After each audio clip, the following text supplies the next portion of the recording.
Hello everyone, welcome to my YouTube channel.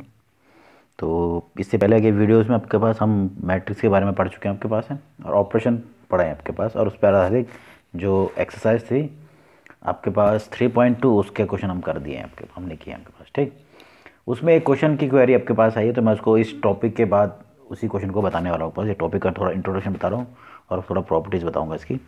तो उसी पे आधारित आपके पास ये जो पास ट्रांसपोज ऑफ मैट्रिक्स आज का टॉपिक आपके पास है। तो ट्रांसपोज ऑफ ए मैट्रिक्स, या इसे सीधे सिंपलेस्ट ट्रांसपोज मैट्रिक्स भी कहते हैं, और हिंदी में कहते हैं परिवर्त आव्यूह। क्या कहते हैं? परिवर्त आव्यूह। ठीक, तो परिवर्त क्या है इसके बारे में बताऊंगा, इसके प्रॉपर्टीज़ बताऊंगा, और साथ में आपको इसी पे आधारित आपके पास आता है सिमेट्रिक और इसके सिमेट्रिक, उसके बारे में बताऊंगा।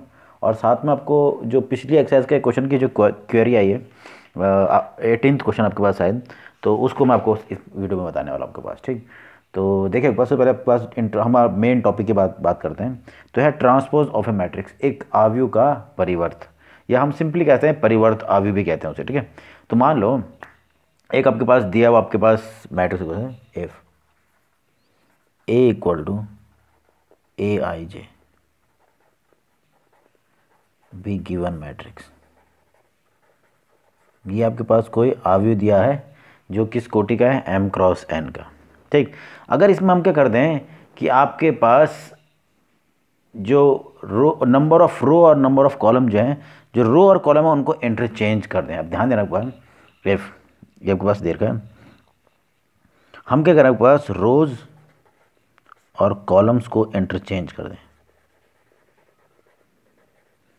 जो पंक्तियां जो आपके पास m द्वारा निर्मित हो रही हैं और कॉलम जो उनको इंटरचेंज, है साइन इंटरचेंज का मतलब रो जो हैं, जो रो आपके पास हैं वो आपके पास किस क्या बन जाएंगे आपके पास? अब वो बन जाएंगे आपके पास कॉलम, और कॉलम जो होंगे अपने आप ही वो किस में चेंज हो जाएंगे? वो हो जाएंगे चेंज किस में? रोज में चेंज होंगे। तो ये इंटरचेंज का साइन है, तो हिंदी में कहते हैं इसे विनिमय। यानी अगर हम क्या करें, पंक्तियों और स्तंभों का परस्पर विनिमय कर दे। देखो if rows and columns are interchange. ठीक है, एच अदर। ठीक है, आपके पास क्या है, रो और कॉलम कह रहे हैं आर इंटरचेंज। अगर वो हम क्या कर दे, विनिमय कर दिया जाए आपके पास, देन तो जो रिजल्ट के रूप में मैट्रिक्स प्राप्त होगा वो आपके पास द रिजल्ट मैट्रिक्स जो आपके पास है, आपके पास कहलाएगा matrix is known as transpose of matrix A. वो ए का क्या कहलाएगा? ट्रांसपोज मैट्रिक्स कहलाएगा, या फिर हम इसे कहते हैं सीधे ट्रांसपोज मैट्रिक्स कहते हैं। क्या कहते हैं? ट्रांसपोज मैट्रिक्स कह सकते हैं सीधे। ठीक है, तो ये आपके पास है, और इसको डिनोट करते हैं डिनोटेड बाय ए डैश का नोटेशन भी हो सकता है, और ए की पावर में टी लिख दिया जाता है। क्या लिख दिया जाता है? टी, मतलब ट्रांसपोज है वो ए का क्या नाम। जैसे एग्जाम्पल के रूप में मैंने कहा एफ, ये एग्जाम्पल मैंने क्या देखो बस एफ ए इक्वल टू है A B C D E और एफ। इसको देखें तो किस कोटि का है? 2x3 का है। तो जब मैंने आपके पास इसके रोज और कॉलम को इंटरचेंज कर दिया जाए, मतलब आपके पास आर आई और जो सी जे थे उनको आपस में, ये साइन है इंटरचेंज का, दोनों डबल हेडेड आपके पास, मतलब ये इसमें चेंज होगा और ये इसमें अपने चेंज होगा। ठीक है, तो इंटरचेंज कर दिया जाए तो आपके पास मिलेगा ए डैश। देखो करना क्या है कि जो जैसे ये पहली पंक्ति, इसको पहला कॉलम बना देना है। पहली पंक्ति को पहला कॉलम और दूसरी पंक्ति को दूसरा कॉलम, तो हो जाएगा ए, देखो पी और सी, और ये हो जाएगा डी ई और एफ। तो अब देखो जैसे मैंने पंक्ति को कॉलम में चेंज किया, तो अपने आप ही जो कॉलम था, जो ए डी था, वो क्या बन गया? पंक्ति बन गई। जो दूसरा कॉलम था बी ई, वो आपके पास हो गया। यहाँ पर जो आपके पास देखिए, जो यहाँ पर आपके पास रो है, जो यहाँ पर रो आपके पास थी ये R1 और R2, वो यहाँ पर क्या बन गई हैं? C1 और C2, मतलब कॉलम में चेंज हो गया। और जो यहाँ पर आपके पास कॉलम थे C1 C2 C3, C1 C2 C3, ये अपने आप ही यहाँ पर क्या बन गए हैं? रो 1 रो 2 और रो 3 में चेंज हो गए हैं। तो इस टाइम पर जो मैट्रिक्स ए है आपके पास, उसमें जैसे ही हम क्या कर रहे हैं, रो और कॉलम को इंटरचेंज कर दे रहे हैं, तो उस टाइम पर आपके पास क्या मिल जा रहा है? उसका ट्रांसपोज मैट्रिक्स मिल जा रहा है आपके पास। सिंपली आपके पास क्या मिलेगा, ट्रांसपोज मैट्रिक्स। और ये कुछ और नहीं, बताओ क्या है, अगर A equal to A I J M cross N है तो ये होगा ए जे आई, और ये हो जाएगा, इसका कोट हो जाएगा एन क्रॉस एम। तो ये इस प्रकार से डिनोट किया जाता है। और कैसे प्राप्त करते हैं इसको, by interchanging rows and columns. आपके पास पंक्तियों और स्तंभों का परस्पर विनिमय करके प्राप्त किया जाता है। जो सिंपल सा टॉपिक आपके पास है परिवर्त का, तो परिवर्त आपके पास कहा जाए निकालना है तो हम आप इजीली आपके पास रो और कॉलम को आपस में इंटरचेंज कर सकते हैं आपके पास, ठीक है। तो इस पर, इस मैट्रिक्स के इस गुण पर हम आगे आपके पास क्या कहते हैं, स्क्वायर मैट्रिक्स को दो अलग प्रकार के फॉर्म्स में, आपके पास दो अलग प्रकार के स्क्वायर मैट्रिक्स हमको प्राप्त होते, देखिए किस प्रकार से। तो हमने देखा आपके पास ट्रांसपोज मैट्रिक्स, जो कि सिंपली आपके पास फॉर गिवन मैट्रिक्स, किसी दिए हुए matrix A equal to A I J M cross N के लिए ट्रांसपोज मैट्रिक्स होता है। Transpose matrix is A dash, या आप लिखते हो ए की power T equal to, simply हो जाएगा ए जे आई। अब थोड़ा ध्यान देना है, क्योंकि रो जो थी वो कॉलम में चेंज हो, कॉलम रो में, तो इस प्रकार से इसका नोटेशन भी चेंज हो गया, ये हो जाएगा एन क्रॉस एम का। ये आपके पास मैंने आपको बता दिया एग्जांपल की तरह, ठीक। तो ट्रांसपोज मैट्रिक्स आपके पास है, तो हम करते क्या है इसमें इंटरचेंज करते हैं रो को कॉलम में, ठीक है। तो रो और कॉलम का जब परस्पर इंटरचेंज करें या विनिमय करें तो हमें क्या मिल जाता है, ट्रांसपोज मैट्रिक्स प्राप्त हो जाता है। तो ये ट्रांसपोज मैट्रिक्स आपको मैंने आपको बताया, ठीक है। आपके पास ट्रांसपोज मैट्रिक्स, तो अब इस ट्रांसपोज मैट्रिक्स के आधार पर मैं वर्ग आव्यूह यानी के पास स्क्वायर मैट्रिक्स को दो भागों में बांटता हूँ। आपके पास दो अलग अलग टाइप बताता हूँ, देखो। तो पहला टाइप का जो आपके पास था वो होता है सिमेट्रिक मैट्रिक्स। पहला आपके पास है सिमेट्रिक मैट्रिक्स। सिमेट्रिक मैट्रिक्स नाम से बता रहा है अपने हिंदी, आपके पास पहले भी पढ़ा अपने सिमेट्रिक, इसे कहते हैं सममित, सममित आव्यूह, हिंदी में कह रहे हैं इसको सममित आव्यूह।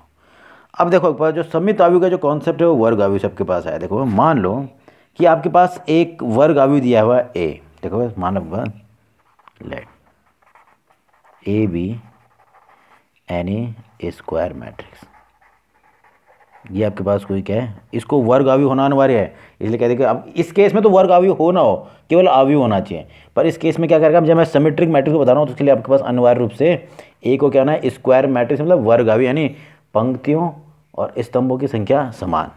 इसके लिए आपके पास देखो, if A be any square matrix then A is symmetric matrix. ये क्या कहलाएगा, सिमेट्रिक मैट्रिक्स कहलाएगा।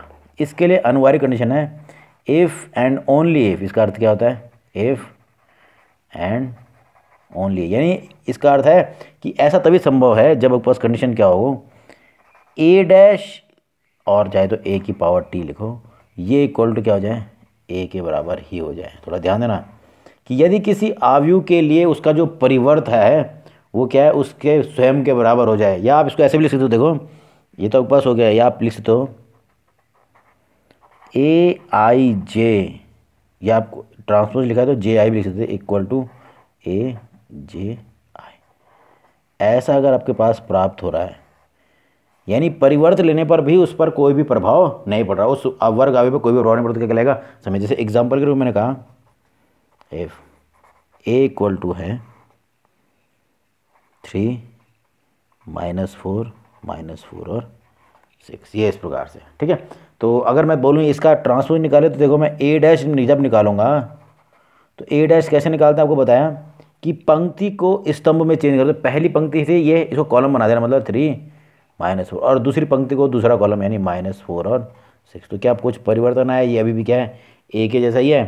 तो इसका अर्थ है A is symmetric matrix, symmetric matrix. अब थोड़ा सिमेट्रिक को थोड़ा आपने पढ़ा हो, जैसे हमने पढ़ा था कि जो एलिप्स हमने जो 11th में पढ़ा है, थोड़ा ध्यान देना, एलिप्स यानी धीरे जो हमने पढ़ा है वो हमने पढ़ा कि अक्षों के अनुदिश क्या होता है, वो आपके पास समित होता है। यहाँ पर भी समित का यूज हुआ है। तो यहाँ पर जब हम बात करते हैं समित होने की, तो यहाँ पर समित के का अर्थ होता है, देखो हमेशा जो समित आव्यूह या सिमेट्रिक मैट्रिक्स होगा वो अपने क्योंकि ये वर्ग अवयव है इसलिए हमें क्या होगा, विकर्ण के अनुदिश क्या होता है, सिमेट्रिक होता है। क्या होता है, अलोंग आपके पास क्या, डायगोनल के पास। तो सिमेट्रिक मैट्रिक्स जो आपके पास होगा वो समित मैट्रिक्स होगा किसके अलोंग, अलोंग डायगोनल। डायगोनल के अलोंग क्या होता है, वो समित होता है। अब देखो और स्थिति क्या है, तो अगर ऐसा पॉसिबल हो कि इस एक्सिस के अलोंग जो इसका डायगोनल के अलोंग मैं इसको क्या कर सकूं, इस मैट्रिक्स को फोल्ड कर जाए, तो आपके पास क्या होगा, ये अवयव क्या होगा, ठीक इसके ऊपर आएगा, सेम एलिमेंट इसके ऊपर आएगा, ठीक। तो इस प्रकार से हम कहेंगे समित आपके पास है।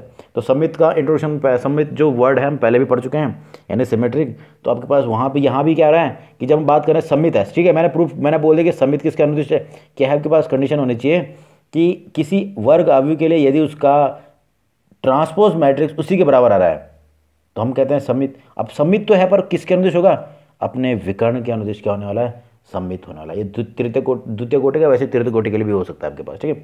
तो हमने वर्ग अवयव का एक और टाइप क्या पढ़ लिया आपके पास कि सम्मित अवयव भी हो सकता है। कि वर्ग अवयव क्या है, आगे सम्मित कब कहलाएगा, यदि उसका परिवर्त अवयव या ट्रांसपोज मैट्रिक्स हो जाए उसी के बराबर हो जाए आपके पास, ठीक। अब आपके पास आता है विषम समित, या इसे इंग्लिश में कहते हैं स्क्यू सिमेट्रिक। तो अवयव का स्क्यू सिमेट्रिक होना, ये भी थोड़ा बहुत ये ट्रांसपोज पे आधारित आपके पास है। सेम कंडीशन है, मान लो कि ए आपके पास क्या है, एक वर्ग अवयव है, एक आपके पास क्या है, वर्ग अवयव। देखो if A be any square matrix, ये आपके पास क्या, कोई वर्ग अवयव है, तो ये क्या कहलाएगा, सेम कंडीशन के बाद जैसे इससे पहले थे, then A is skew symmetric matrix. ये क्या कहलाएगा, विषम समित अवयव कहलाएगा।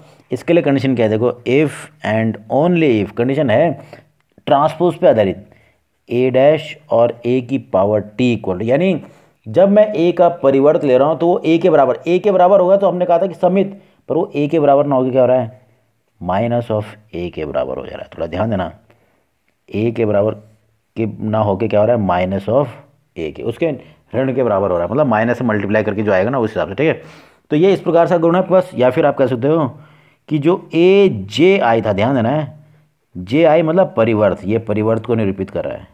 ए जे आई किसके बराबर होगा, माइनस ऑफ ए आई जे, या सिंपली माइनस को अंदर ले तो ए आई जे।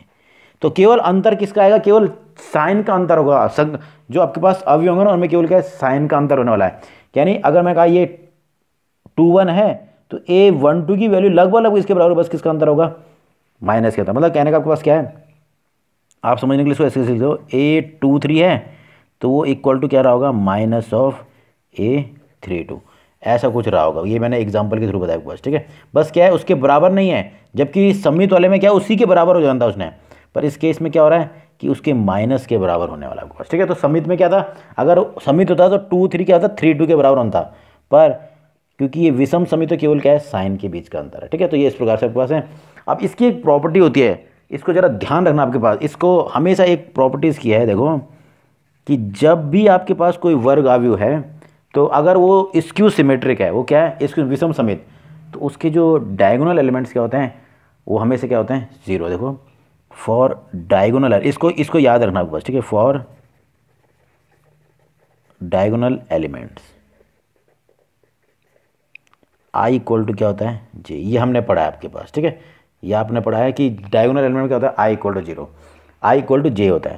तो अगर if A is skew symmetric, अगर मैंने कहा स्क्यू सिमेट्रिक है, तो मैंने आपको क्या बताया था, ए जे आई equal to minus of A I जे होता है, आपके पास मालूम है, ठीक है। तो ये इस प्रकार से आपके पास दो चीज़ें आपने पढ़ी। पहला तो है कि अगर डायगोनल एलिमेंट है वर्ग अवयव के लिए तो हमेशा आई बराबर जे होता है, और अगर आपके पास स्क्यू सिमेट्रिक है तो ए जे आई बराबर क्या होता है, माइनस ऑफ ए आई जे होता है।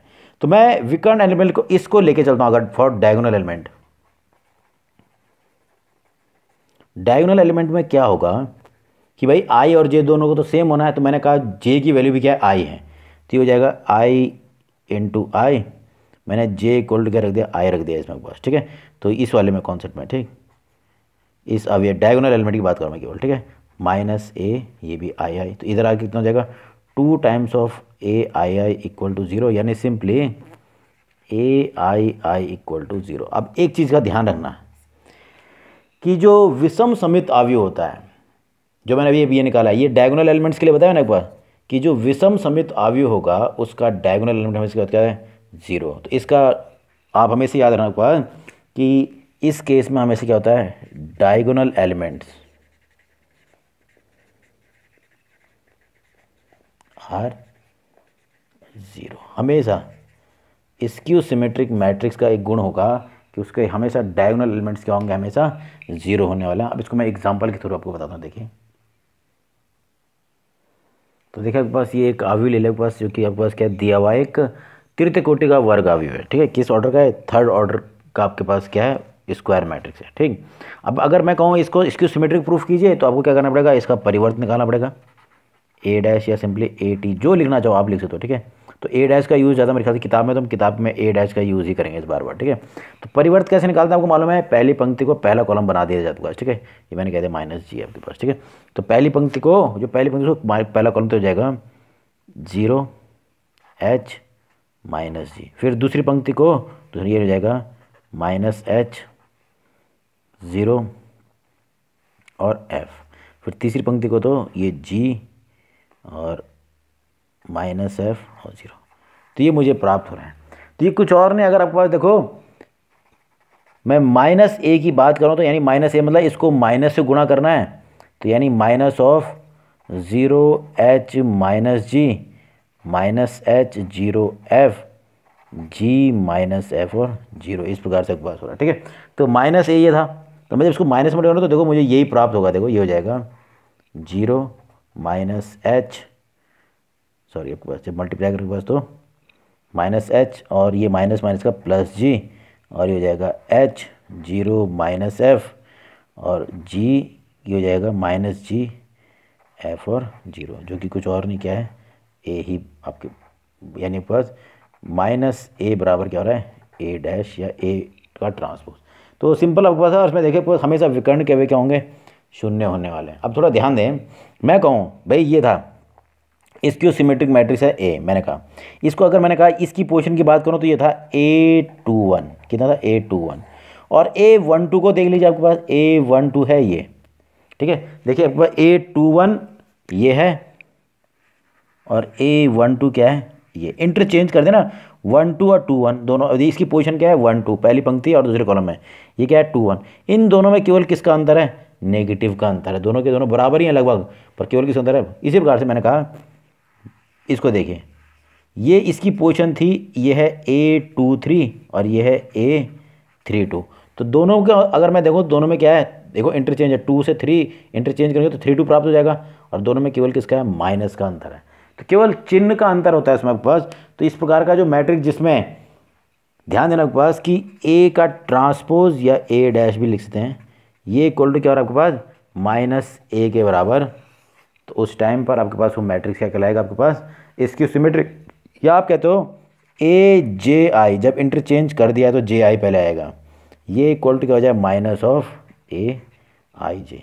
तो इस प्रकार का गुण जहाँ पर प्राप्त होता है वो आपके पास, और इसका ध्यान देना है कि हमेशा जो विषम समित अवयव होगा उसका विकर्ण का अवयव हमेशा क्या होता है शून्य आपके पास। ठीक, तो ये था आपके पास आज का जो टॉपिक मैंने बताया ट्रांसपोज मैट्रिक्स, और उससे हमने क्या किया वर्ग अवयव को दो भागों में बांट दिया, एक समित और एक विषम समित अवयव आपके पास। ठीक, अब इसकी प्रॉपर्टी थोड़ा मैं बेसिक बता रहा हूँ, आप बाकी कर सकते हो। ठीक, और आपके पास है प्रॉपर्टीज़ ऑफ ट्रांसपोज मैट्रिक्स, तो मैं ज़्यादा इसको डीप में बताऊंगा ना, आपके पास आप इजीली कोई भी मैट्रिक्स ए और बी दो मैट्रिक्सों को लेके आपके पास ना इसको इजीली आप प्रूव कर सकते हो। देखो पहली प्रॉपर्टी है ए डैश का डैश मतलब द्विपूरक कहते हैं इसको, डबल ट्रांसपोज लिया गया है। पहले आपने ट्रांसपोज लिया उसका भी ट्रांसपोज लेंगे तो हमें क्या मिलेगा दोबारा से मैट्रिक्स ए ही मिलेगा। ठीक, इस केस में अगर आप के से किसी कांस्टेंट से ए को गुणा करते हो और उससे जो प्राप्त जो मैट्रिक्स उसका ट्रांसपोज लेते हो तो कुछ और नहीं के टाइम्स ऑफ ए के ट्रांसपोज के बराबर होगा। ठीक, और ये इजीली आपके पास ए प्लस बी दोनों में ही क्या हो जाएगा डिस्ट्रीब्यूट हो जाएगा, ए डैश प्लस बी डैश हो जाएगा सिंपल। ठीक है, आप चाहे तो कोई भी आप दो मैट्रिक्स ए और बी लेके कर सकते हो इसको इजीली प्रूफ। और इस चौथे केस में अब थोड़ा ध्यान देना, चौथे वाले केस में अनिवार्य रूप से ए और बी इस प्रकार के होने चाहिए कि दोनों का मल्टीप्लिकेशन पॉसिबल हो रहा होगा और उस नया अवयव प्राप्त हो रहा होगा बस, ठीक है, यानी प्रोडक्ट मैट्रिक्स, ठीक। तो ये होना अनिवार्य है। तो जब भी आप करते हो तो ए इंटू बी का होल डैश इक्वल टू हो जाएगा बी डैश इंटू ए डैश। तो ये आपके पास मैंने आपको ये जो 4 प्रॉपर्टी लिखाई हैं, इसको आप किसी भी अपनी तरफ से 2 ऐसे मैट्रिक्स ले लीजिए ए और बी जिनके लिए ए प्लस बी भी पॉसिबल हो और ए इंटू बी भी पॉसिबल हो, तो उसके आधार पर आप डायरेक्ट इन सारे प्रॉपर्टीज़ को, इन चारों प्रॉपर्टीज़ को प्रूव कर सकते हो। तो ये है ट्रांसपोज मैट्रिक्स का इंट्रोडक्शन और उस पर आधारित उसके गुण धर्म आपके पास, यानी प्रॉपर्टीज़ और सिमेट्रिक और स्क्यू सिमेट्रिक मैट्रिक्स, ठीक। तो आपके पास ये थे आपके पास आज का टॉपिक, इसको एक बार दोबारा पढ़िएगा। अब मैं आपको बता रहा हूँ वो क्वेश्चन जो आपको पूछा गया आपके पास है, जिसमें ज़्यादातर क्वेरी की गई आपके पास, देखिए। तो वो क्वेश्चन जो आपके पास मुझे ना पूछा गया आपके पास पिछले एक्सरसाइज से, तो मैं आपको उसको बता रहे देखिए। क्वेश्चन नंबर 18 आपके पास था। आपके पास एक मैट्रिक्स दिया है इस प्रकार से।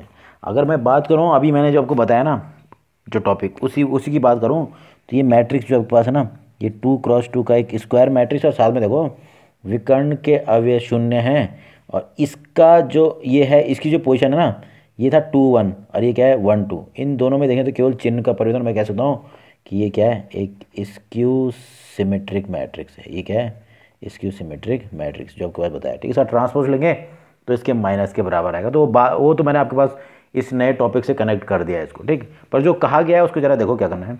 अगर ए मैट्रिक्स दिया हुआ है, यहाँ पर देखिए उसमें 2 एलिमेंट आपके पास, ये 2 क्रॉस 2 का 4 एलिमेंट है, 0 minus 10 alpha by 2, 10 alpha by 2 और 0 आपके पास, ठीक है। तो और साथ में दिया गया कि आई क्या है, एक आपके पास आइडेंटिटी मैट्रिक्स है द्वितीय कोटि का। तो आपको प्रूफ ये करना है कि ये इक्वल टू क्या होना चाहिए, ये आपके पास, ठीक। तो पहले हम इसका LHS निकाल लेते हैं, देखिए एक बार। तो सिंपल सा आपके पास सॉल्यूशन आपके पास होगा। तो सबसे पहले मेरे पास आई प्लस ए करता हूँ for given matrix A. I plus A equal to हो जाएगा, क्योंकि आई द्वितीय कोटि का तत्समक अवयव हो जाएगा 1 0 0 1 और प्लस करना था 0 माइनस 10 अल्फ़ा बाई 2, फिर आपके पास 10 अल्फ़ा बाई 2 और 0। तो सिंपल है, दो तो मैट्रिक्स को मुझे जोड़ना आता ही है, तो हम जोड़ेंगे तो क्या हो जाएगा देखो। तो ये हो जाएगा 1 10 alpha by 2 minus 10 alpha by 2 और ये हो जाएगा +1। तो ये आपके पास आ गया आपके पास LHS। तो LHS मैंने निकाल लिया भाई, इतना आना चाहिए, यानी इसको सॉल्व करके भी क्या आना चाहिए, ये आना चाहिए, ठीक। अब बात करें ज़रा इसके RHS को देखें। तो RHS को देखे एक बार, उसमें बताऊँ 1 माइनस ए भी चाहिए, अब सॉरी I माइनस ए चाहिए। तो सबसे पहले मैं निकालता हूँ I माइनस ए। अब I माइनस ए तो ये आपके पास है, इसको निकालना बहुत सरल है, क्योंकि I ये था और आपके पास A यही है, तो इन दोनों का माइनस ही करना है। तो I माइनस ए भी आप डायरेक्ट निकाल सकते हो, ये हो जाएगा 1 माइनस 1 0 मतलब 1 और 0 माइनस करेंगे तो ये हो जाएगा 10 अल्फ़ा बाई 2। फिर इसी प्रकार से 0 माइनस ये करेंगे तो हो जाएगा माइनस 10 अल्फ़ा बाई 2 और 1 माइनस 0 करेंगे तो 1। तो मुझे ये मिल गया आपके पास, जो राइट हैंड साइड में जो एक भाग है ये I प्लस ए, ये मुझे मिल गया।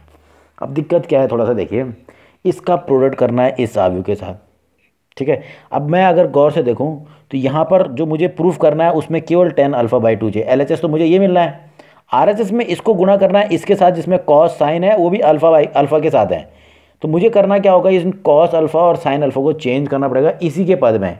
किसके पद में, 10 के पद में। तो इसके लिए हमारे पास फॉर्मूला यूज़ होगा जो पिछले साल हमने पढ़ा था। देखिए हमने पढ़ा है कॉस 2 थीटा के या साइन 2 थीटा के फॉर्मूले पढ़े थे, देखो 10 के पदों में कॉस 2 थीटा इक्वल टू था 1 minus 10 square theta upon 1 plus 10 square theta, ये आपके पास था। और इसी प्रकार से साइन 2 थीटा का फॉर्मूला था 2 tan theta upon 1 plus 10 square theta. ये 11th के फॉर्मूले, इसलिए आपके पास जहाँ पर भी ट्रिग्नोमेट्रिक टर्म आते ना, चाहे आपके पास यहाँ पर हो चाहे आगे हम कैलकुलस पढ़ेंगे, तो उसमें ट्रिग्नोमेट्रिक फॉर्मूले जो 12th के साथ साथ जो 11th में है, 11th वाले ज़्यादा इंपॉर्टेंट है, खासकर 2 थीटा के फॉर्मूले बहुत ज़्यादा इंपॉर्टेंट, ठीक है। तो इन दोनों फॉर्मूलों की मदद से ये जो I माइनस ए के साथ जो ये अवयव मल्टीप्लाई में है, इसको क्या करूँगा मैं, उसको पहले 10 के पदों में ही चेंज करने वाला हूँ। देखो इन दो फॉर्मूलों की मदद से जो मैट्रिक्स था ये कैसा चेंज होगा, ये दूसरा वाला उसको देखिए आपके पास क्या प्राप्त होता है। तो राइट हैंड साइड में जो आपके पास आई माइनस ए जो था आपके पास, जो आपने कैलकुलेट किया था, उससे जो मल्टीप्लाई जो मैट्रिक्स है वो ये है। अब क्योंकि ये अल्फ़ा में है और जो आपके पास है ना सॉल्यूशन जो यानी लेफ्ट हैंड साइड वाला था वो अल्फ़ा पॉइंट 2 में था, तो इसमें मैं उन दोनों फॉर्मूलों का यूज़ करूँगा। तो देखो क्या होगा, ये कॉस अल्फ़ा हो जाएगा फॉर्मूले के अनुसार 1 minus ten square alpha upon 2, क्योंकि ये 2 थीटा था ना फॉर्मूला, तो थीटा के स्थान पर 2 थीटा के स्थान पर अल्फ़ा तो हो जाएगा हाफ एंगल के हिसाब से कॉस इस 10 स्क्वायर अल्फ़ा बाई 2 अपॉन नीचे हो जाएगा 1 प्लस 10 स्क्वायर अल्फ़ा बाई 2। इसी प्रकार से साइन हो जाएगा -2 10 alpha by 2 upon 1 plus 10 alpha by 2। और आगे आपके पास देखिए ये हो जाएगा, साइन ही है तो ये हो जाएगा 2 10 alpha by 2 upon 1 plus 10 square alpha by 2, और ये हो जाएगा 1 minus 10 square alpha by 2 upon 1 plus 10 square alpha by 2। तो ये कुछ मिला के ये प्राप्त हो रहा है आपके पास।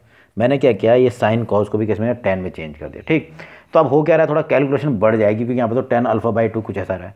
तो आप सरल करने के लिए मैंने मान लिया एफ लेट, सरल करने के लिए, वरना तो आप इसको डायरेक्ट भी करोगे तब भी फॉर्मूला मिलेगा आपके पास। ठीक है, मैंने मान लिया कि जो 10 अल्फ़ा बाई 2 है इसको मैंने मान लिया एक्स, क्या मान लिया, एक्स मान लिया। तो देखो पास जो राइट हैंड साइड था वो था आपके पास I minus A into cos alpha minus sine alpha और sine alpha into cos alpha. अब करेंगे क्या, मुझे तो इस मैट्रिक्स का मान मिल गया, ये आपने निकाल लिया था, तो ये तो था आपके पास सिंपली, देखिए आपके पास आया था आपके पास 1 माइनस के हिसाब से आपके पास आ रहा था 1 माइनस 10 अल्फ़ा बाई 2, और यहाँ था आपके पास 10 अल्फ़ा बाई 2, और आपके पास इधर यहाँ भी था 1। ये तो हो गया आई माइनस ए, और ये आपने अभी भी निकाला तो ये आपके पास था 1 minus 10 square alpha by 2 upon 1 plus 10 square alpha by 2 minus 2 10 alpha by 2 upon 1 plus 10 square alpha by 2, और इधर था आपके पास 2 10 alpha by 2 upon 1 plus 10 alpha by 2, और इधर आपके पास हो जाएगा 1 minus 10 square alpha by 2 upon 1 plus 10 square alpha by 2। अभी थोड़ा कैलकुलेशन थोड़ी बड़ी हो जाएगी क्योंकि मल्टीप्लाई करना है और यहाँ टर्म है अल्फ़ा बाई 2, तो सरल करने के लिए मैंने क्या कर दिया, 10 अल्फ़ा को x मान लिया। तो अब देखो सिंपली हो जाएगा 1 माइनस एक्स प्लस एक्स 1, क्योंकि मैंने 10 अल्फ़ा बाई 2 क्या मान लिया, x। इस प्रकार से मल्टीप्लाई में आ जाएगा 1 minus x square upon 1 plus x square, और इधर हो जाएगा minus 2x upon 1 plus x square, और ये हो जाएगा 2x upon 1 plus x square 1 minus x square upon. अब इसकी मदद से आप इजीली इसको मल्टीप्लाई करेंगे, और जब मल्टीप्लाई करोगे तो आपके पास इजीली आप इसको प्रूफ कर सकते हो कि वैल्यू क्या आने वाली है आपके पास। ठीक है, तो मल्टीप्लाई करना आपको मालूम है, इसको ऐसे मल्टीप्लाई करना। अब खास बात क्या है, देखिए इस तरफ जितने भी आपके पास 4 एलिमेंट है सबका डिनोमिनेटर सेम है। जब डिनोमिनेटर सेम होगा ना तो कैलकुलेशन करना क्या हो जाएगा, सरल हो जाएगा आपके पास। ठीक है, इसलिए मैंने कहा आपके पास कि सरल इजीली कर सकते। देखो जैसे इसको मल्टीप्लाई करेंगे, इससे करते कैसे मल्टीप्लाई आपको मालूम है, पहली पंक्ति को पहले कॉलम से मल्टीप्लाई, तो ये गुणा होगा 1 से तो इतना ही आएगा, x से जब ये गुणा होगा तो कितना हो जाएगा 2x स्क्वायर, कितना हो जाएगा 2x स्क्वायर। अब जब इसको दोनों को जब जोड़ दें, आपको मालूम है अवयव निकालने के लिए संगत अवयव गुणा हुआ और उसके बाद जोड़ दिया था, यानी इसमें जुड़ना है इसको, जब इसको x से गुणा करें तो हो जाएगा 2x स्क्वायर, हो जाता है 1 माइनस एक्स स्क्वायर, ठीक, plus 2x square upon 1 plus x square, क्योंकि दोनों के डिनोमिनेटर क्या है 1 प्लस एक्स स्क्वायर, तो 1 माइनस एक्स। जैसे इसको जब मैं गुणा कर रहा हूँ देखो इसके साथ, तो क्या प्राप्त होता है, आपके पास मिल रहा था ये तो इतना ही आएगा 1 minus x square upon 1 plus x square, ये तो 1 से गुणा होगा तो इतना ही आएगा। फिर ये जब इससे गुणा होगा तो बीच में आता है प्लस, हो जाएगा 2x square upon 1 plus x square. जब सिंप्लीफाई कर रहे हैं तो ये minus x square plus 2x square हो जाएगा, एक्स स्क्वायर हो जाएगा 1 प्लस एक्स स्क्वायर अपॉन, तो कैंसिल हो कितना हो जा रहा है 1। तो यहाँ पर क्या मिल जाएगा, पहला एलिमेंट 1 प्राप्त है। ऐसे आप बाकी भी मल्टीप्लाई कर सकते हो, तो इजीली आप इस क्वेश्चन को प्रूफ कर लोगे। ठीक है, बस थोड़ा सा ध्यान देना, ऐसा नहीं कि x मान के किया तभी करोगे, नहीं, डायरेक्ट भी करते तब भी होता है। देखो 1 से गुणा होगा ये तो इतना ही आएगा, ये गुणा होगा 10 अल्फा बाई 2 से हो जाएगा 2 10 स्क्वायर अल्फा बाई 2, ये होता है 2 10 स्क्वायर अल्फा बाई 2 प्लस में, और ये माइनस में तो क्या आ जाएगा 1 plus 10 square alpha by 2 upon denominator में भी आता है 1 प्लस 10 स्क्वायर अल्फा बाई 2, तो दोनों कैंसिल होकर 1 ही प्राप्त होता है। ठीक, तो आप इजीली बाकी जो क्वेश्चन थे वो पिछले एक्सरसाइज को कर सकते हो फर्स्ट। ठीक, तो ये क्वेश्चन आपके पास इस क्वेश्चन की क्वेरी आई थी, इसलिए मैंने आपको इस क्वेश्चन को आपको इसके साथ बताया। तो जो टॉपिक मैंने बताया वो क्या है, ट्रांसपोज मैट्रिक्स। किसी मैट्रिक्स के लिए ट्रांसपोज निकालना है तो हम क्या करते हैं, उसके कॉलम और रो में आपस में विनिमय कर दिया जाता है आपके पास। ठीक है, तो आगे जो आपके पास मैं आपको बताऊंगा वो होगा स्क्यू सिमेट्रिक और सिमेट्रिक, जो मैंने आपको बताया उसकी कुछ प्रॉपर्टीज़ आपके पास। ठीक, वो आपको मैं नेक्स्ट वीडियो में बताने वाला हूँ। ठीक।